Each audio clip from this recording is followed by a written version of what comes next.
bonsoir à toutes et à tous. Je suis très heureux de vous parler de ce livre Déclin et chute du néolibéralisme. Alors, j'entends, d'ailleurs Bernard me disait tout à l'heure que ce titre, il trouvait que c'était un peu un titre mensonger parce que on n'a pas du tout l'impression de vivre le déclin et la chute du néolibéralisme, on a plutôt l'impression de vivre au sein du néolibéralisme. Encore faut-il qu'on soit d'accord sur ce que c'est que le néolibéralisme. Or ça, tout le monde n'est pas forcément d'accord sur sa définition. Et puis je vais quand même vous expliquer que les raisons pour lesquelles je pense que les principes néolibéraux sont effectivement en train d'être abandonnés, même si ceux qui abandonnent ces principes n'en ont pas forcément conscience. Et c'est ça tout l'objet du livre et de la présentation d'aujourd'hui. Alors, pour commencer, bien évidemment, il faut essayer de se mettre d'accord sur ce qu'on appelle le néolibéralisme. Parce que pour beaucoup de gens, le néolibéralisme, c'est l'ultralibéralisme, la remise en cause de l'intervention de l'État dans le marché. Et tout ça est partiellement juste, mais je vais, moi, vous redonner une définition, alors une définition d'économiste, parce que ma définition ne vise pas du tout à supprimer le débat qu'il pourrait y avoir entre d'autres personnes, des sociologues, des politiques, des responsables politiques, des politologues. Je pense qu'on a le droit, d'ailleurs, de faire un débat sur ce que c'est que le néolibéralisme au sens strict. Mais moi, je vais vous donner une définition, la mienne, celle qui procède d'une réflexion économique, et puis je vais montrer en quoi est-ce que, justement, ce néolibéralisme est en crise depuis 2008, depuis la crise du subprime. Tout d'abord, qu'est-ce que c'est que le néolibéralisme en tant que pensée, système de pensée? Ce n'est pas une théorie. Ce n'est pas une théorie au sens scientifique, ce n'est pas une théorie qui vise à décrire et à comprendre les phénomènes observés, c'est ce que j'appellerais plutôt une doctrine, c'est-à-dire un système de pensée qui permet d'organiser l'action, hein, puisque finalement toute action politique, dès qu'on a un leader, un chef politique qui veut organiser le gouvernement, organiser l'action de l'État, eh bien, de manière à être un peu cohérent, il faut qu'il ait une doctrine d'action. De la même façon qu'on parle de doctrine diplomatique ou de doctrine sociale, eh bien, on a aussi une doctrine économique. Et donc, ce que le néolibéralisme est, c'est une doctrine qui va chercher à définir ou à redéfinir les rapports entre État et marché. Alors, pourquoi définir les rapports entre l'État et le marché? Parce que le marché, eh bien, spontanément, on va dire, il s'oppose à l'État. Et c'est ainsi que les libéraux, d'ailleurs, avaient conçu donc, la première doctrine, la doctrine libérale, qui précède la doctrine néolibérale. Là, c'était une doctrine qui disait, en quelque sorte, que le marché fonctionne, doit fonctionner par lui-même. Le marché, c'est une forme d'organisation, une institution naturelle, qui vise à permettre aux individus de négocier, d'échanger. Et comme c'est une institution qui peut fonctionner, nous disent les libéraux, eh bien l'État doit s'extraire de toute perturbation des marchés et n'a pas à intervenir. C'était la doctrine du laisser-faire, hein, qui est la doctrine du 19e siècle. Et donc dans ce cadre-là, eh bien si on considère que le marché est un système qui fonctionne par lui-même, eh bien l'État doit avoir ses fonctions, le marché doit avoir ses fonctions, les deux doivent être séparés. Ça, c'est ce qu'on pourrait appeler le libéralisme classique. Le néolibéralisme, en fait, c'est une doctrine plus récente qui vise justement à répondre aux problèmes posés par le libéralisme et le laisser-faire. Alors ces problèmes, ils sont liés à la crise des années 30, ils sont liés aussi à la fin de l'État noir, ils sont liés à la crise du libre-échange, ils sont aussi liés aux formes de contestation politique du laisser-faire, hein, qui apparaissent avec l'Union soviétique d'un côté, avec les régimes fascistes et nazis qui vont apparaître dans cette période-là. Et donc les néolibéraux se disent finalement l'idée que l'État ne doit pas intervenir dans le marché, ça nous a conduit dans l'impasse. C'est-à-dire que ça donne l'impression qu'on ne peut plus rien faire lorsqu'on a une crise sociale, lorsqu'on a une crise monétaire. Et donc ils ont essayé de redéfinir le marché, non pas comme une institution naturelle qui procède, on va dire, de la nature humaine, hein, comme le disait Adam Smith, de cette nature humaine qui nous conduit à échanger les uns avec les autres, mais en fait, nous disent les néolibéraux, le marché c'est une institution qui ne peut exister correctement que lorsqu'elle est complémentaire, elle est, comment dire, non seulement complémentaire, mais aussi elle est permise par un encadrement juridique et par l'État. Autrement dit, le marché ne peut fonctionner correctement que dans un cadre institutionnel particulier que l'État doit mettre en place. Alors qu'est-ce qu'il doit mettre en place concrètement? Qu'est-ce que l'État doit faire pour que le marché fonctionne? Eh bien, premièrement, nous disent les néolibéraux, il faut avoir une monnaie stable. Et je vais y revenir parce que ça va être l'un des grands enjeux d'aujourd'hui. Vous voyez qu'on est en période d'inflation. Et le néolibéralisme a commencé par mettre en place ce qu'on va appeler le monétarisme. J'y reviendrai tout à l'heure. Premier élément, donc il ne peut pas y avoir de marché qui fonctionne si on n'a pas évidemment de monnaie stable.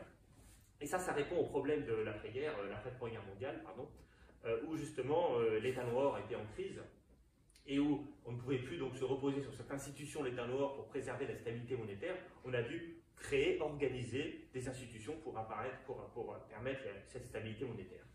Deuxième élément des néolibéraux, c'est que la concurrence n'est pas quelque chose qui est aussi naturel. La concurrence peut dégénérer lorsque, par exemple, des entreprises privées commencent à racheter leurs concurrents, elles finissent par devenir des entreprises monopolistiques. Alors à l'époque, on pensait notamment à Rockefeller, à Standard Oil, qui avait contrôlé 90% du marché pétrolier. Et on s'était dit, en fait, là, ça pose un problème, c'est-à-dire que le laisser-faire, c'est laisser faire les monopoleurs. Et le problème du monopole, c'est que c'est lui qui décide du prix, ce sont ce prix des prix de marché. Donc il faut préserver la concurrence, elle relève aussi de l'action de l'État. Troisième élément, l'ordre social. Et oui, parce que le laisser-faire, c'était aussi assez cruel pour les ouvriers qui pouvaient ne pas avoir assez d'argent pour vivre, les classes populaires en général. Et le laisser-faire, finalement, c'était vu comme une forme de non-intervention et d'indifférence vis-à-vis de la misère. Et cette misère, eh bien, elle pouvait entraîner des contestations et des régimes fascistes ou communistes. Donc les néolibéraux, qui voulaient bien sûr préserver la démocratie libérale, se disaient il faut absolument trouver un mécanisme pour garantir l'ordre social. Et puis enfin, le libre-échange. Et le libre-échange, on peut le voir de deux manières. On peut le voir comme l'absence d'intervention de l'État dans le commerce international, mais en fait les néolibéraux vont considérer que le libre-échange nécessite une action positive de l'État, des traités de libre-échange avec tout un ensemble de garanties sur notamment les politiques de concurrence, le fait que les États doivent ne pas avoir des normes qui empêchent l'importation de certaines marchandises. Et donc là aussi, le libre-échange nécessite une intervention active de l'État. Autrement dit, la différence entre les néolibéraux et les libéraux, c'est que pour les néolibéraux, le marché nécessite une intervention de l'État dans ces quatre domaines que je viens de citer, alors que pour les libéraux, en fait, il fallait juste laisser faire. Alors, deuxième différence entre les néolibéraux et les libéraux, c'est que le rôle du marché pour les néolibéraux n'est pas juste d'être un lieu d'échange, un lieu de transaction, ce n'est pas juste un lieu qui permet, on va dire, la circulation des marchandises, le but du marché, nous disent les néolibéraux, c'est d'établir la valeur, c'est de créer un système de prix. Alors ça c'est très important parce que, on va le voir tout à l'heure, le système de prix, c'est lui qui va déterminer des systèmes d'incitation et donc qui va déterminer des comportements. En fait, l'idée c'est que quand les prix augmentent, eh bien, vous allez moins acheter, vous allez plus vendre, c'est les lois de l'offre et la demande, et ces variations de prix vont déterminer la coordination des comportements individuels et donc créer un ordre social. Et alors, donc c'est ça en fait la légitimité première du marché pour les néolibéraux, c'est qu'il y a deux manières de faire des prix. La manière administrée, j'établis des prix, voilà, je suis l'État, je dis voilà le prix de l'essence doit être ceci. Et puis il y a la manière de laisser faire les marchés et d'organiser l'offre et la demande pour établir des prix qui seront donc du coup des prix de marché. Or, les néolibéraux sont persuadés que lorsque les prix n'émanent pas du marché, eh bien, ce sont des prix qui ne vont pas être pertinents et qui vont entraîner des pénuries, qui vont entraîner des excès d'offres éventuellement, et qui vont finalement créer du gaspillage. Alors, pour revenir sur le néolibéralisme, une synthèse qu'on peut prendre, c'est celle que je montre ici, j'ai un petit graphique dans l'introduction qui montre un petit temple, vous voyez, et dans ce temple, vous avez ici, donc, au sommet du temple, le système des prix de marché en concurrence, et puis les piliers, j'appelle les piliers du néolibéralisme, stabilité des prix, ordre social, concurrence, libre-échange. Voilà ce que l'État doit faire. Et l'État néolibéral, c'est un État de droit, c'est un État qui, c'est the rule of law, disent les Anglais, c'est-à-dire le règne de la loi. Hein, ça vise à empêcher toute intervention arbitraire, parce qu'évidemment, elle serait perturbatrice vis-à-vis de l'État. Donc, pour résumer, le néolibéralisme, eh bien, c'est une doctrine qui dit que le rôle de l'État, le rôle de l'État doit être de permettre au marché de fonctionner, de se mettre en quelque sorte au service des marchés. Et on va retrouver toutes les écoles néolibérales, parce que, si vous voulez, on peut aussi distinguer, il y a 3 grandes écoles, l'école allemande qu'on appelle aussi l'ordolibéralisme, qui est une forme de néolibéralisme, l'école de Chicago, avec Milton Friedman, qui est aussi une autre approche du néolibéralisme, et puis l'école autrichienne de Friedrich Hayek, aussi voilà, une autre forme de néolibéralisme. Donc je ne dis pas que tous les néolibéraux sont d'accord sur tout, hein, il peut y avoir des divergences, mais ils sont tous d'accord sur cette représentation schématique, l'idée que le rôle de l'État, c'est d'organiser et de permettre le bon fonctionnement des marchés. Alors, d'où vient cette idée? D'où vient l'idée que le rôle de l'État doit être de faire fonctionner les marchés de manière à quoi? De manière à ce que les marchés déterminent des prix qui permettent de faire des choix économiques. En fait, cette idée, elle est assez récente dans l'histoire de la pensée. Elle émane, alors je raconte un peu le récit de cela, elle émane d'un débat qui a lieu dans les années 20 et 30, qui s'intitule le débat sur le calcul économique. Alors ce débat, il est lancé par un économiste libéral, en fait, pas néolibéral pour le coup, mais libéral au sens classique du terme, qui s'appelle Ludwig von Mises, qui est un économiste autrichien, qui a beaucoup inspiré, on va dire plutôt aujourd'hui, on parlerait plutôt d'ultralibéralisme, hein, des théories libertariennes. Et il est à l'époque assez peu connu, mais il publie un livre sur le socialisme, qui lui est très connu. Donc ce livre est publié en allemand en 1922, puis va être traduit dans de nombreuses langues. Et la thèse de Mises, c'est de dire en fait, le système soviétique est condamné, il ne peut pas fonctionner à long terme, parce qu'il ne permet pas de faire des calculs économiques. Alors pourquoi dit-il ça? Eh bien parce que le principe soviétique, donc l'Union soviétique qui vient d'être créée voilà, la révolution russe d'octobre de 1917, hein, elle est toute jeune, et puis au début, vous savez, il y a une guerre civile, enfin, l'État socialiste met du temps avant de se mettre en place, et il est persuadé que ça ne durera pas quelques années, alors en réalité, ça a duré beaucoup plus longtemps, et il explique, parce que pour lui, le principe de l'économie planifiée socialiste, c'est l'idée que l'État va décider des prix de toutes les marchandises, et donc organiser l'économie en dehors du marché. Bien sûr, quand je dis ça, je ne dis pas que, et c'est là où on voit la différence d'analyse du marché, bien sûr qu'en Union soviétique, les individus, il y a de la monnaie, il y a des gens qui achètent dans les magasins d'État, donc on ne peut pas dire que l'Union soviétique, il n'y a pas de marché pour les gens. Il y a bien des endroits où on va acheter des choses. Mais il n'y a pas de prix de marché, c'est ça qui est important. C'est-à-dire que les prix, tous les prix des biens de consommation, des biens de production, sont décidés par l'État. Et pour un certain nombre d'économistes de l'époque, c'était une manière assez rationnelle de fonctionner. C'est-à-dire que beaucoup d'économistes de l'époque se disaient il y a plein de problèmes dans le marché, il y a plein de dysfonctionnements de marché, et donc grâce à une forme de rationalisation, eh bien, on va pouvoir créer un système de prix qui correspondra mieux aux attentes de la population que si on laisse le marché décider de tous les prix. Et Mises dit non, ce n'est pas possible. Ce n'est pas possible d'organiser une société en dehors des prix de marché. Alors pourquoi? Parce que, nous dit Mises, certes, on peut tout à fait appréhender les besoins sociaux. On peut comprendre les besoins sociaux, il suffit d'aller regarder le comportement des soviétiques lorsqu'ils vont acheter des choses dans les magasins d'État. On peut voir que si on fait varier les prix, eh bien, ils vont acheter moins d'un objet et plus d'un autre. Donc la question des besoins sociaux n'est pas un problème dans le système soviétique. En revanche, là où se pose une vraie question, c'est au niveau du coût de production de ces marchandises qu'on va vendre aux soviétiques. C'est-à-dire qu'il faut distinguer en économie deux choses. Les biens de consommation d'un côté, les biens de production de l'autre. Du côté des biens de consommation, on a donc parfaitement la capacité d'adapter les prix au fur et à mesure des besoins. S'il y a des pénuries, par exemple, d'objets, on peut augmenter le prix de cette marchandise. Inversement, si personne en veut, on peut baisser le prix pour que les gens en veuillent. Ça, c'est pas un problème.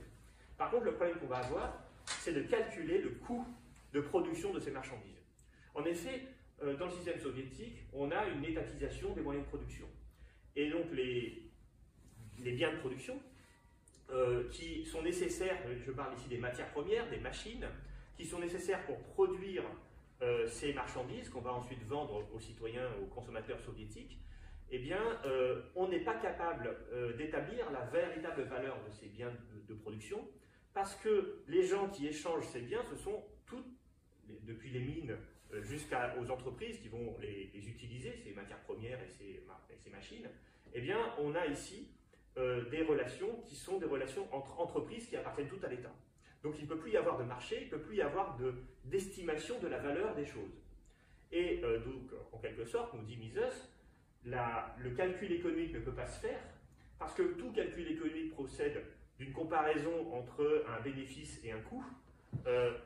On peut comprendre la valeur, on va dire, des marchandises produites en fonction des besoins sociaux. Ça, c'est la relation entre le magasin d'État et les consommateurs. Par contre, on ne peut pas comprendre la valeur entre les ressources qu'on peut avoir, productives, et le coût des marchandises. Donc, on ne peut pas calculer le coût des marchandises qu'on va produire et qu'on va ensuite vendre aux consommateurs soviétiques. Ça, c'est la première idée. Du coup, nous dit Mises, eh bien, l'économie rationnelle est impossible, nous dit-il, en régime socialiste, parce qu'on ne peut pas faire une comptabilisation rationnelle du coût de ce qu'on produit, même si on peut en déduire les avantages que vont avoir les soviétiques. Alors là-dessus va venir un autre économiste très connu, Friedrich von Hayek, qui publie deux articles très importants en 1937 et 1945, des articles sur justement la question de la connaissance, et il va rajouter une autre couche pour défendre là aussi l'idée de Mises, en expliquant que les marchés sont en fait des processeurs de connaissances, parce qu'évidemment les économistes qui défendent le système soviétique disent à Mises, mais enfin l'État il peut collecter des données, appréhender avec des statistiques, avec tout son appareil statistique, il peut quand même appréhender des coûts et des avantages. Pourquoi est-ce qu'il ne pourrait pas faire ce que le marché fait dans le système capitaliste, c'est-à-dire agréger les connaissances de la société pour en déduire des coûts? Et Mises et Hayek répond à cet argument en disant non, mais en fait, l'État, il peut effectivement gérer des statistiques, des données objectives qui ont été mises dans des tableaux statistiques, mais il y a toute une partie de la connaissance et des savoirs qui lui sont inaccessibles. C'est la connaissance que les individus ont, leurs besoins réels, leurs plans, qui ne vont pas forcément dévoiler à l'État. Or, le marché, lui, peut utiliser cette connaissance. Alors, pour l'expliquer, on peut prendre l'idée suivante. Quand vous avez un entrepreneur individuel qui décide de produire quelque chose, ou d'acheter ou d'entrer sur le marché, soit en tant que consommateur, soit en tant que producteur, en tant qu'acheteur ou en tant que vendeur, eh bien, il va utiliser ses propres connaissances pour choisir s'il achète ou s'il vend. Et en faisant cela, eh bien, ses connaissances, donc ses intérêts, ses plans, vont influencer le prix de marché de ce bien, puisque par l'achat, il va faire augmenter le prix, par la vente, il va faire baisser le prix. Donc en fait, nous dit Hayek, les marchés sont des systèmes de processeurs de connaissances et d'informations. Ils permettent en quelque sorte, par l'intervention de chaque individu dans le marché, d'agréger la connaissance, y compris les connaissances non explicites, non dites, non révélées objectivement, mais qui vont apparaître finalement dans le prix de marché. Donc ce que nous dit Hayek, c'est que le marché, il a une spécificité que n'a pas l'État, c'est qu'il permet d'agréger et d'organiser, de faire circuler l'information, et cette information va être agrégée dans quoi? Dans le prix de marché. Donc ça, c'est la théorie de Hayek. Et en fait, à l'issue de ce débat des années 20 et 30, on peut dire qu'il y a une sorte de victoire de cette doctrine, c'est-à-dire de l'idée que l'État ne peut pas organiser correctement le système économique parce qu'il manque de la connaissance et de l'information pour calculer les véritables coûts de ce qu'il produit, alors qu'un système d'économie de marché peut déterminer les coûts de tout, les valeurs de chaque objet dans l'économie, par l'interaction de l'ensemble des citoyens sur les marchés, et en offrant et en demandant, eh bien, ils vont faire varier les prix, et les prix vont agréger en quelque sorte la connaissance de tout le monde. On va dire retrouver cette théorie en 1970 dans, alors évidemment vous n'êtes pas économiste, mais le prix Nobel d'économie en finance s'appelle Eugène Fama, dit exactement la même chose. Il y a eu le prix Nobel pour cet article sur l'efficience des marchés, publié en 1970, où il dit, sur les marchés financiers, un marché financier est efficient lorsque le prix de marché d'un actif financier va agréger toute l'information publique et privée dans le prix. Et on retrouve cette idée-là qui devient vraiment majoritaire chez tous les économistes dans la période d'après-guerre. Alors, le problème, c'est donc, à partir du moment où on pense que le rôle des marchés, c'est de déterminer les prix, eh bien, je l'ai dit, il y a quand même un petit souci, c'est qu'il faut être capable d'avoir des prix qui aient du sens. Et donc, les économistes néolibéraux vont mettre en avant l'idée que si on veut que les marchés fonctionnent comme déterminant du prix, eh bien, il faut avoir, ce que j'ai dit tout à l'heure, une monnaie stable. Et donc, ils vont s'interroger sur les conditions de stabilité de la monnaie. Alors, pour cela, il faut revenir sur les théories monétaires. Alors, j'y reviens beaucoup dans le livre, je ne vais pas le faire là dans le détail, sinon ça nous prendrait beaucoup trop de temps. Je vais donc vous simplifier les choses en disant que, du point de vue néolibéral, si on veut maintenir la stabilité de la monnaie, il faut éviter trop de création monétaire. Or, nous disent les néolibéraux, la tentation d'un gouvernement, c'est de relancer la croissance économique, c'est de faire en sorte d'avoir plus d'activité, moins de chômage. Et pour cela, eh bien, en fait, il va avoir tendance à vouloir créer trop de monnaie, c'est-à-dire avoir une politique monétaire qui va faciliter la création monétaire. Or, et c'est la deuxième idée des monétaristes, pour les monétaristes, l'inflation procède de la contradiction qui existe entre la hausse de la création monétaire et l'absence de hausse de la production de richesse. Et donc, en quelque sorte, si vous avez trop de monnaie et pas plus de richesse à acheter, nous disent les monétaristes, et bien sûr, vous allez avoir de l'inflation. Alors, je ne vais pas me prononcer sur la validité de cette théorie, qui est par ailleurs très contestée par les économistes, mais simplement vous dire que, du point de vue néolibéral, si on veut avoir des prix qui permettent d'organiser des décisions, d'être des éléments d'incitation qui permettent aux individus de planifier leur production, il faut que ces prix soient stables, et donc pour que ces prix soient stables, il faut éviter que les gouvernements manipulent la monnaie pour créer trop de monnaie, ce qui va entraîner de l'inflation. Donc, nous disent-ils, l'objectif de la politique monétaire doit être de dépolitiser la gestion de la monnaie. Et on peut dire que le monétarisme, la pensée monétariste, c'est une pensée qui met au cœur de ses priorités le principe de dépolitiser la politique monétaire, c'est-à-dire de soustraire la politique monétaire au gouvernement, parce que par démagogie, ces gouvernements vont avoir tendance à créer trop de monnaie et donc à déstabiliser les prix. Alors là-dessus, il va y avoir différentes écoles, je vais donner les 3 écoles. Globalement, très rapidement, sans entrer trop dans les détails, pour Hayek, Friedrich Hayek, si on veut dépolitiser la monnaie, alors c'est lui qui va être le plus radical, il faut supprimer toute possibilité d'avoir des politiques monétaires. Donc il est adepte de ce qu'il appelle le free banking, c'est-à-dire le fait que chaque banque puisse créer sa propre monnaie. En gros, un système de monnaie privée. Donc finalement, s'il y a des monnaies privées, il n'y a plus de cours légal, on n'est plus obligé d'utiliser la monnaie de l'État, on peut avoir des monnaies privées. Cette théorie de Hayek est aussi une théorie qui a beaucoup influencé les crypto-monnaies, puisque les crypto-monnaies, c'est l'idée d'avoir des monnaies privées concurrentes de la monnaie étatique. Alors, Friedman, il n'est pas tout à fait d'accord avec cette idée, même s'il est un grand copain et un monétariste lui aussi. Il pense que c'est trop compliqué de concurrencer les monnaies étatiques avec des systèmes de monnaie privée. Donc, lui, il va dire, et il va être d'accord avec Robke, par exemple, qui est un ordolibéral, en disant la politique monétaire doit contrôler la quantité de monnaie. Donc ça, c'est la grande idée de Friedman. Il faut que la croissance monétaire ne soit pas plus rapide que le niveau d'activité économique, et donc suivre une règle de stricte expansion monétaire. Alors il donne 2 règles en 69, la règle des 5%, c'est-à-dire augmenter la masse monétaire de 5% par an, ce qui correspond à l'époque à la croissance économique, ou il parle aussi d'une règle de 2%, croissance monétaire qui serait plus faible que la croissance économique, et là on aurait une forme de déflation en fait, lorsque bien sûr la croissance monétaire du point de vue de Friedman est plus faible que la croissance économique. Enfin, on a un dernier monétariste qui a été chancelier allemand, Ludwig Erhard, qui lui considère, et c'est finalement l'idée qui va l'emporter parce qu'elle est la plus facile à mettre en œuvre, que si on veut vraiment avoir une politique monétaire et mettre ça en place dans les institutions, il faut une banque centrale indépendante, c'est-à-dire une stricte indépendance de la banque centrale vis-à-vis du pouvoir politique, avec comme mandat la stabilité des prix. Et finalement, c'est ça qui va se faire. C'est-à-dire que le monétarisme va arriver dans les institutions mondiales, dans quasiment tous les pays, y compris en France à partir de 1993, c'est l'indépendance de la Banque centrale, la Banque de France, ça date de 1993, avant la BCE, qui va elle aussi être indépendante. Et puis aux États-Unis, on va aussi avoir des règles qui vont aller vers l'indépendance de la Fédérale Réserve. Et puis la Banque Centrale Européenne va elle-même être totalement indépendante avec un mandat unique sur l'inflation. Ce qui n'est pas tout à fait le cas de la Fédérale Réserve, mais si vous voulez, on pourra en parler plus tard.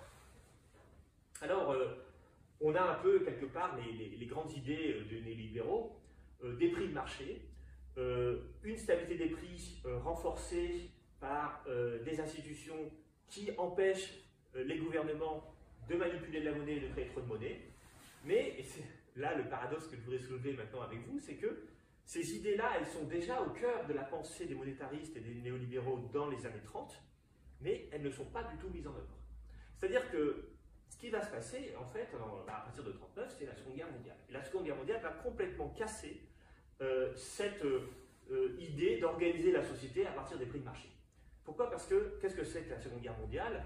Eh bien, c'est un bouleversement économique aussi. Enfin, bien sûr, je ne peux pas limiter la Seconde Guerre mondiale à cet aspect, mais moi, ce qui m'intéresse, évidemment, c'est cet aspect. Et pour cela, alors ça fait partie d'une grande partie du livre, mais pour cela, il faut voir ce qui s'est passé aux États-Unis. Les États-Unis ne sont pas directement au départ confrontés, enfin, ils ne sont pas dès le départ en guerre, hein, ils rentrent en guerre en décembre 1941, mais dès début 1940, ils vont chercher à se réarmer.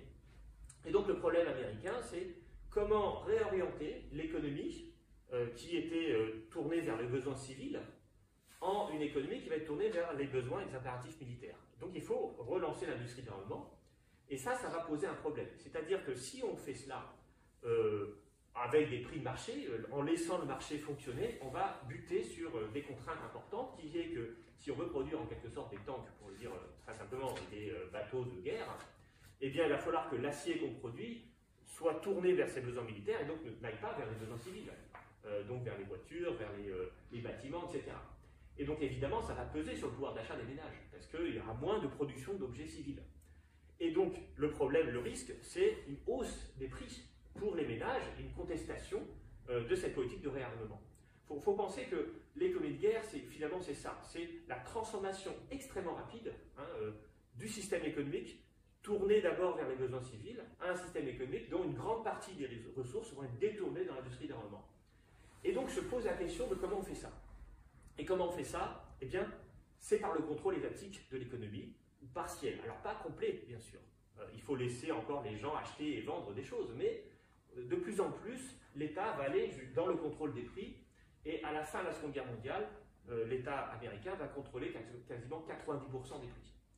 Et ça va rendre finalement assez acceptable le principe de l'économie de guerre. Alors, je vous rappelle que les États-Unis n'ont pas été bombardés, ils n'ont pas subi la guerre réellement, mais ça revient au même. Il y a tout de même des pénuries, il y a tout de même une gestion très difficile des ressources, parce que bien sûr, plus on met de ressources dans l'industrie d'armement, du coup, moins on en a dans l'industrie civile. Bien sûr, dans les pays occupés comme la France, dans les pays en guerre et menacés par les bombardements comme le Royaume-Uni, s'ajoutent en plus les destructions ou les prélèvements de l'occupant.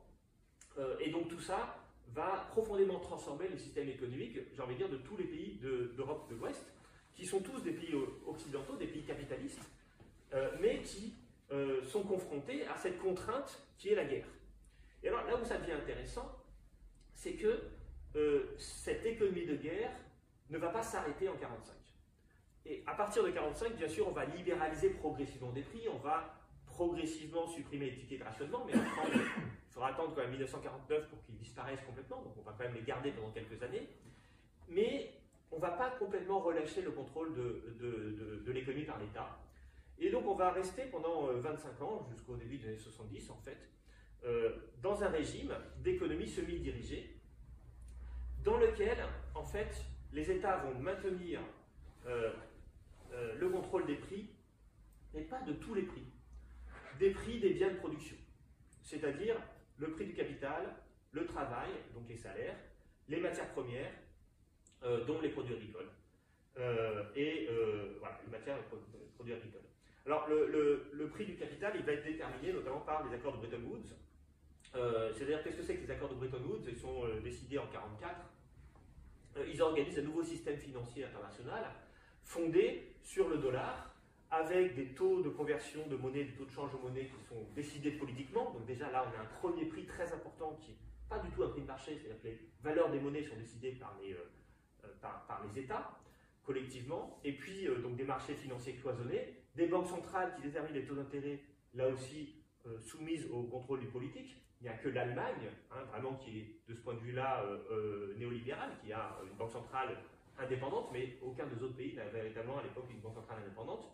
Et puis on va avoir des prix agricoles qui seront contrôlés avec le principe des prix garantis dans l'agriculture, en Europe, en France, en Europe, mais pareil aux États-Unis. Les prix des matières premières aussi sont sous le contrôle des grandes compagnies d'extraction, notamment du pétrole, des matières premières, qui par ailleurs évoluent dans des pays récemment décolonisés, voire encore des colonies au départ, donc ils n'ont pas beaucoup de contrôle sur les prix eux-mêmes. Alors ce qui va se passer, ce que j'essaie de raconter dans le livre, c'est que ce système de contrôle des prix de production, contrairement à ce que dit Mises, contrairement à ce que dit la théorie des néolibéraux, en fait, il a bien fonctionné. Et là, je voudrais faire une petite parenthèse, c'est que Mises parlait des prix de production, de la nécessité d'avoir des prix de marché pour les prix de production, en pensant à l'Union soviétique, parce qu'il écrit dans les années 20. Mais la réalité, et alors il a prévu, entre guillemets, l'effondrement soviétique. Ce qu'on ne dit pas, c'est deux choses. D'abord, c'est que l'Union soviétique a quand même fonctionné pendant 70 ans, et a envoyé des gens dans l'espace, et a quand même eu une industrialisation assez importante. Et d'autre part, ce qu'on ne dit jamais, c'est que la période des 30 Glorieuses, c'est une période de contrôle des prix des biens de production, et ça a plutôt bien fonctionné, ça aussi. Et ça remet en cause concrètement, malgré la justesse théorique, c'est ça qui est intéressant, d'ailleurs en économie c'est souvent ça, les idées sont parfaites, sur le papier c'est vrai, ça ne peut pas fonctionner, mais dans la réalité ça a fonctionné. Alors pourquoi ça a fonctionné? Parce que ces prix, alors je ne pourrais pas trop parler de l'Union soviétique, mais je peux parler de l'Europe, ces prix ont toujours été des prix négociés, avec les agriculteurs par exemple pour les prix garantis. Dans le cadre du marché du travail, les salaires étaient aussi contrôlés par l'État. On le voit, je raconte une anecdote sur Kennedy, qui donc c'est raconté par John Galbraith, qui était le conseiller de Kennedy en 1962, et Kennedy qui avait mis en place une règle d'augmentation des salaires au niveau de la productivité du travail. Et cette croissance des salaires au même niveau que la croissance de la productivité du travail, c'était une règle mise en place par le pouvoir politique américain. Ce n'est pas quelque chose qui vient de la naturalité des marchés, de la puissance des syndicats, des négociations entre syndicats et employeurs, c'est l'État américain qui faisait en sorte que cette règle soit respectée dans les salaires. Et on peut reprendre comme ça d'autres éléments. Alors, le fait est que ce système des 30 Glorieuses, qui, je le rappelle et je le répète, a bien fonctionné, s'est progressivement effondré à partir des années 70. Et pour comprendre qu'il se soit effondré, il ne faut pas dire qu'il s'est effondré parce qu'il ne fonctionnait pas, il s'est effondré parce que les mécanismes de régulation, de contrôle des prix de l'État ne fonctionnaient plus. Et il y a deux choses qui ont arrêté de fonctionner au début des années 70. Le premier, c'est Bretton Woods, qui s'est effondré en 71, en fait, avec la suppression de la convertibilité du dollar en or, décidée par, je ne sais plus, Nixon, voilà, merci. Jusqu'aux accords de Jamaïque en 1976, qui a accepté le principe des échanges flottants. Et deuxième élément qui va mettre en question le système des 30 Glorieuses, c'est le contrôle des puits pétroliers par les États pétroliers qui va entraîner le premier choc pétrolier. Alors d'ailleurs, à ce propos, le premier choc pétrolier n'est pas dire, enfin, on dit souvent qu'il apparaît au moment de la guerre de Kippour, mais en fait, il commence bien avant. Puisqu'en 1971, quasiment tous les pays pétroliers nationalisent leurs puits de pétrole, et donc ils cherchent à renforcer, et c'est légitime de leur point de vue, leur pouvoir de négociation vis-à-vis des pays consommateurs. Et tous les autres pays d'ailleurs vont faire ça. Il y aura dans les années 70 une reprise en main de la production de matières premières. Alors ça pouvait être le cacao en Côte d'Ivoire, ça pouvait être donc le pétrole dans les pays pétroliers, ça pouvait être d'autres matières premières. Donc l'État reprend le contrôle des matières premières, et de ce point de vue-là, les pays occidentaux vont du coup chercher à contourner le contrôle de ces pays producteurs en allant voir d'autres pays, et y compris d'ailleurs l'Union soviétique de l'époque, qui permettait de rétablir l'équilibre. Donc en fait, ils ont utilisé le marché pour casser finalement ces prix contrôlés par les États producteurs. Donc c'est la disparition de la capacité des pays occidentaux à contrôler les prix des matières premières d'un côté, la disparition du système Bretton Woods d'un autre côté. Je vous passe les détails, mais tout ça a fait dysfonctionner, on va dire, le principe des prix des matières premières, enfin le principe des prix de production contrôlés par l'État. Alors, en fait, on peut dire que le néolibéralisme s'est mis en œuvre à partir de la faillite de Bretton Woods, donc 1971, et j'ai envie de dire jusqu'en 2000. Alors, la dernière date de libéralisation, c'est 1999, avec la disparition du Glass-Steagall Act, la révocation du Glass-Steagall Act, qui est la loi de séparation des banques d'affaires et des banques de dépôt qui va finaliser, on va dire, la libéralisation financière. Cette libéralisation financière, elle commence dès la fin de Bretton Woods, en fait, et elle va se prolonger pendant les années 80-90 avec tout un ensemble de lois. L'un des grands moments de la libéralisation financière, c'est 86, c'est la signature de l'acte unique. Alors ça, on a un auteur très intéressant, Abdelal, qui a publié un livre sur la globalisation financière et qui explique que l'Europe, et la France en particulier, a été en première ligne pour défendre une finance globalisée, c'est-à-dire avec l'interdiction de contrôle et mouvement de capitaux. Donc faire en sorte de supprimer toutes les frontières dans la finance pour permettre d'arbitrer, d'avoir des arbitrages de marché en fait dans la finance. On a aussi bien sûr la libéralisation des marchés du travail. Alors j'ai envie de dire ça commence dans les années 90, ça se poursuit jusqu'en 2010, jusqu'aux années 2010, puisqu'on a ce qu'on appelle les lois de travail, qui sont des lois de libéralisation du marché du travail, mais ça commence bien avant, déjà les plans Juppé et autres, c'était des plans de libéralisation du marché du travail. On a aussi la libéralisation des marchés agricoles. Alors ça, c'est les transformations à partir de 92 de la politique agricole commune, c'est les accords de Marrakech en 94, et c'est la libéralisation des prix agricoles aux États-Unis en 96. Et donc, voilà, donc on peut dire qu'on va, sur tous ces marchés des biens de production, on va progressivement les uns après les autres les libéraliser. Je répète, les matières premières, l'énergie, on pourrait parler du marché de l'électricité qui nous pose plein de problèmes aujourd'hui, qui a été libéralisé à partir de la loi NOM, mais en fait c'était une directive européenne bien antérieure. On peut parler bien sûr des matières premières, on peut parler du marché du travail. Voilà, tous ces marchés, encore une fois, ce sont des marchés spécifiques, ce sont des marchés des biens de production, ont été progressivement libéralisés à partir des années 70 jusqu'aux années 2000, et on peut même continuer les choses.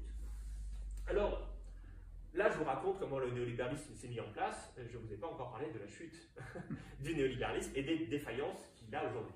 Mais on peut déjà avoir quelques idées. Regardez ce qui est en train d'être discuté au sein de l'Union européenne sur déjà la réforme du marché de l'électricité. Alors, je ne sais pas trop ce que ça va devenir parce qu'il y a des tensions très fortes sur cette question. Mais par exemple, sur le contrôle des prix du gaz. Il y a des projets. Alors là aussi, l'Allemagne s'y oppose. L'Allemagne très néolibérale, comme je le raconte, c'est-à-dire qu'elle est construite sur ce modèle-là après la Seconde Guerre mondiale. Donc elle est très réticente à sortir des prix de marché, mais la France et beaucoup de pays militent pour un contrôle des prix du gaz. Et ils le font évidemment pour sauver leurs propres industriels, donc il y a bien une idée derrière. Mais je voudrais revenir sur le premier marché qui a été libéralisé, et dans lequel les prix ont été mis en place, enfin les prix de marché ont été libéralisés et qui aujourd'hui repasse sous le contrôle de l'État. C'est les marchés financiers. Alors je voudrais revenir sur la crise financière 2008. Je ne vais pas vous raconter toute la crise, parce que sinon malheureusement je vais me faire engueuler parce que ça va être trop long.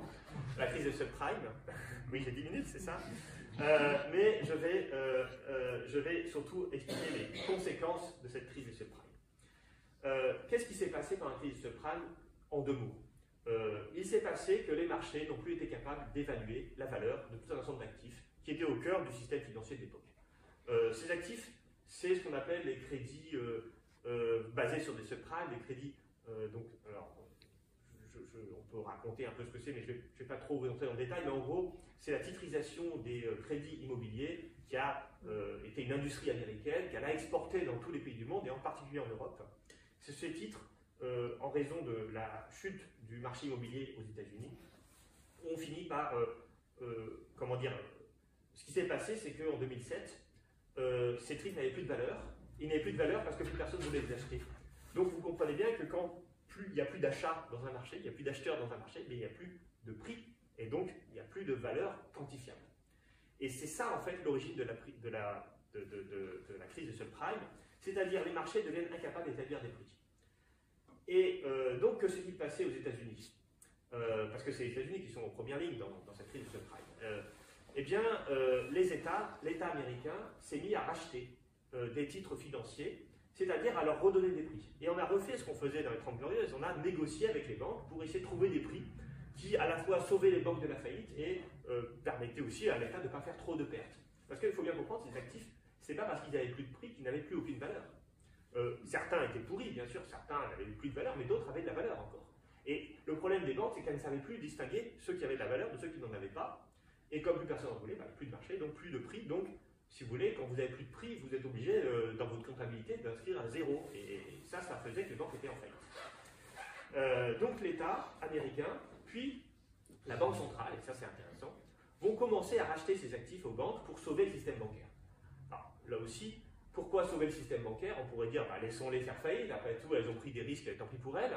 Ça, c'est le principe du libéralisme, mais là, se pose un problème, c'est que si vous laissez des grandes banques faire faillite, alors on a essayé de laisser en faillite Lehman Brothers, mais on s'est aperçu que Lehman Brothers, qui était une banque d'affaires, avec un bilan de 400 milliards de dollars, 300-400 milliards de dollars, j'ai oublié, j'ai donné le chiffre, mais là, je ne suis plus en tête, on s'est dit, le système financier pourra peut-être absorber ces pertes.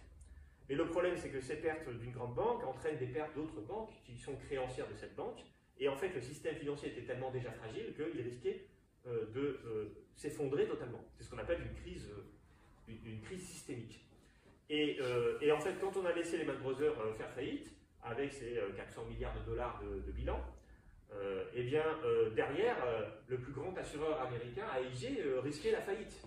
Et si AIG faisait faillite, lui, il avait un bilan de 1000 milliards. Et vous voyez bien que vous avez un effet domino qui fait que tout le système financier des banques et des assureurs américains risquait de faire faillite. Et donc c'est la raison pour laquelle les États se sont dit on ne peut pas laisser le système faire faillite. Et je reviens sur le principe du néolibéralisme. L'État au service du marché. Si le marché s'effondre, il faut que l'État vienne le soutenir pour éviter sa faillite.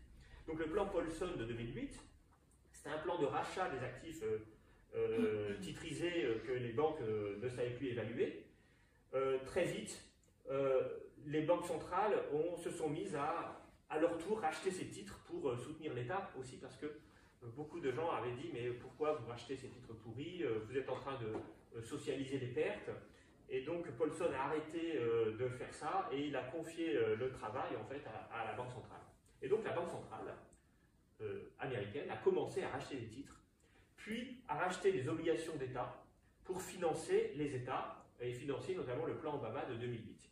Et en fait, ce qui s'est passé, c'est qu'on a commencé à avoir ces politiques qui se sont généralisées ensuite à la Banque d'Angleterre et puis enfin, à partir de 2015, auprès de la Banque centrale européenne. Ces politiques, on les appelle les politiques de quantitative easing. Alors, c'est-à-dire assouplissement quantitatif. Alors, j'ai bien compris que si je vous dis ça, ça ne vous dit pas grand-chose. Mais en fait, de quoi il s'agit? Il s'agit de faire en sorte que la Banque centrale, qui a pour fonction réelle de refinancer les banques commerciales, c'est-à-dire de prêter aux banques commerciales pour éviter qu'elles soient en panne de liquidité. Ce serait très embêtant. Donc le rôle premier des banques centrales, c'est ça. Eh bien, on lui a donné un autre rôle, qui est d'acheter des titres sur les marchés financiers. Et pourquoi? Alors pour soutenir des acteurs privés, éviter l'effondrement des banques d'affaires américaines, premièrement, et très vite, pour soutenir les États, c'est-à-dire les États qui avaient d'énormes besoins de financement, et ça s'est reproduit pendant la crise du Covid, eh bien, ont pu, ce qu'ont fait les banques centrales, c'est qu'elles n'ont pas financé directement les États en rachetant aux États leurs obligations publiques, parce qu'en général, elles n'ont pas le droit de faire ça, mais elles ont racheté des obligations publiques, donc des titres de dette publique en fait, dans les marchés financiers, de manière à assécher le marché financier de ces titres d'obligations, et ce qui a permis à faire augmenter le cours des obligations publiques, et les États ont pu se refinancer comme ça très facilement. Alors, je vous passe les détails, mais les titres, les obligations publiques, la valeur des obligations publiques, le cours des obligations publiques est très important dans le système financier, parce que c'est cette valeur qui va déterminer les taux d'intérêt des États. Et ces taux d'intérêt des États déterminent non seulement le coût de l'argent pour les États, mais aussi déterminent le coût de l'argent pour l'ensemble des autres acteurs économiques, que sont les entreprises et les ménages. Si vous savez qu'il y a quelques années, quand vous voulez acheter une maison, vous avez des taux d'intérêt très faibles. Jamais ils n'ont été aussi faibles. Ils étaient à 1,2% pour un emprunt à 20 ans. Pourquoi des taux aussi faibles? Parce que les taux d'intérêt de l'État étaient à 0%, voire parfois négatifs. Ça veut dire que l'État empruntait à des niveaux négatifs. On ne se rend pas compte que ça signifie un emprunt à un taux négatif. Ça veut dire que vous empruntez 10 milliards d'euros en tant qu'État, sur 10 ans, et vous remboursez moins que 10 milliards d'euros au bout de 10 ans. Et ça, c'était comme ça que ça fonctionnait ces dernières années. Et comment c'était possible? Eh bien, c'était possible parce que la Banque centrale a racheté beaucoup de titres, a racheté énormément de titres financiers, des titres des obligations publiques, de manière à augmenter la valeur du titre financier, des obligations, et en fait, la valeur des obligations détermine les taux d'intérêt. Bon, c'est un mécanisme sur lequel je ne vais pas revenir, mais c'est ce qui s'est passé concrètement. C'est-à-dire que l'objectif des banques centrales a été très vite devenu une politique quoi? Une politique qui visait à contrôler les taux d'intérêt. Et alors, il faut comprendre ici une chose. Il y a deux formes de taux d'intérêt dans les banques centrales. Il y a les taux d'intérêt liés à court terme, qui sont les taux d'intérêt qui refinancent les banques. Ça, je vous le dis, c'est ce que fait une banque centrale. Elle refinance les banques qui ont besoin de financement à des taux qui sont en général des taux faibles. Ces taux d'intérêt, ils ne vous servent pas ni à vous, ni aux entreprises, ni aux États. Ce sont donc des taux d'intérêt au jour le jour, des taux d'intérêt à très court terme, qui existent que dans le monde bancaire. Il y a un deuxième type de taux d'intérêt qui sont les taux d'intérêt longs. Ces taux d'intérêt longs déterminent les investissements, le coût de l'investissement pour les entreprises, le coût de l'achat immobilier pour vous, le coût des investissements et du financement des États. La théorie monétariste disait qu'il ne faut surtout pas que les banques centrales se mettent à être contrôlées par le pouvoir politique, parce que sinon les taux d'intérêt courts ils vont être trop faibles et on va créer trop de monnaie. Mais regardez ce qui est en train de se passer depuis 2008. Les banques centrales se sont mises à racheter les obligations publiques pour faire baisser les taux longs.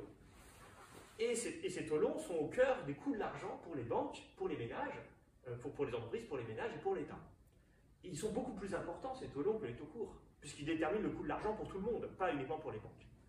Et en fait, ce qui est en train de se passer depuis la crise 2008, c'est que les taux d'intérêt, donc le coût de l'argent, donc le coût du capital, donc le prix le plus important de tout le système capitaliste, sont aujourd'hui contrôlés par les banques centrales, donc par les autorités politiques, enfin publiques en tout cas. Ce ne sont plus des taux de marché. Et ça, c'est un truc que personne ne veut voir. Et c'est ça l'objectif d'expliquer ce qui se passe concrètement dans la finance d'aujourd'hui. Les banques centrales contrôlent les taux et ont fait en sorte que les taux restent à des niveaux très faibles pendant des années, voire à des taux négatifs. Et quand on y réfléchit, c'est complètement aberrant et c'est complètement contraire à tout l'esprit du néolibéralisme qui est fondé sur le principe des taux de marché, des prix de marché. Alors, vous allez me dire, oui, mais, et vous avez raison, depuis quelques mois, il y a le retour de l'inflation et les taux d'intérêt remontent. Est-ce que cette remontée des taux d'intérêt n'est pas un signe qu'on revient en fait dans des politiques monétaristes? Et en fait, là, moi j'ai lu beaucoup les banquiers centraux, leurs discours, et effectivement, depuis la fin du Covid, beaucoup disent on est allé beaucoup trop loin dans les taux d'intérêt faibles, on a complètement dénaturé le principe des taux de marché des taux d'intérêt décidés par les marchés. Il faut qu'on revienne au monétarisme d'avant. Et donc aujourd'hui, effectivement, les banques centrales augmentent leurs taux d'intérêt. Alors, je vous donne les taux d'intérêt que j'ai regardés là avant la conférence. Le taux d'intérêt, alors je parle ici du taux d'intérêt à court terme de refinancement bancaire, c'est à la BCE c'est à 2%. La réserve fédérale, c'est à 3,25%, le Royaume-Uni, c'est à 3%, le Canada, c'est à 3,75% et le Japon, c'est à moins 0,1%. Donc on voit qu'on n'est plus du tout dans les taux d'intérêt à zéro qu'on était il y a quelques années encore. Et du coup, les taux d'intérêt à long terme aussi, on a vu qu'un easing a un peu arrêté, donc le taux d'intérêt à long terme recommence à augmenter. Aujourd'hui, en France, l'État emprunte à 2,77%, donc c'est bien loin des zéros, voire des taux négatifs d'avant. L'Allemagne à 2,19%, les États-Unis quasiment à 4%. Encore une fois, c'est les chiffres d'aujourd'hui que j'ai vus sur le site de l'OCDE. Alors, on peut dire, ben voilà, regardez, monsieur Kella, vous avez tort, les banques centrales redeviennent monétaristes en rehaussant leurs taux d'intérêt. Oui, mais moi je suis économiste et je vous dis la chose suivante. Ces taux d'intérêt nominaux ne veulent rien dire. Ce qui importe, c'est ce qu'on appelle le taux d'intérêt réel, c'est-à-dire le rapport entre le taux d'intérêt nominal et le niveau d'inflation. Parce que si vous avez une inflation à 5% et que vous avez un taux d'intérêt à 2%, en réalité, c'est comme si vous aviez un taux négatif de 3%. Donc regardons le taux d'inflation. Alors quand on regarde le taux d'inflation, en France, en octobre, il était de 6,2%. aux États-Unis de 7,75%, en Allemagne de 10,4%. Et donc, dans tous ces pays, on voit que les taux d'intérêt réels sont extrêmement négatifs. Et donc, voilà, je vous pose la question, et on va s'arrêter là, parce que j'ai déjà dépassé mon temps.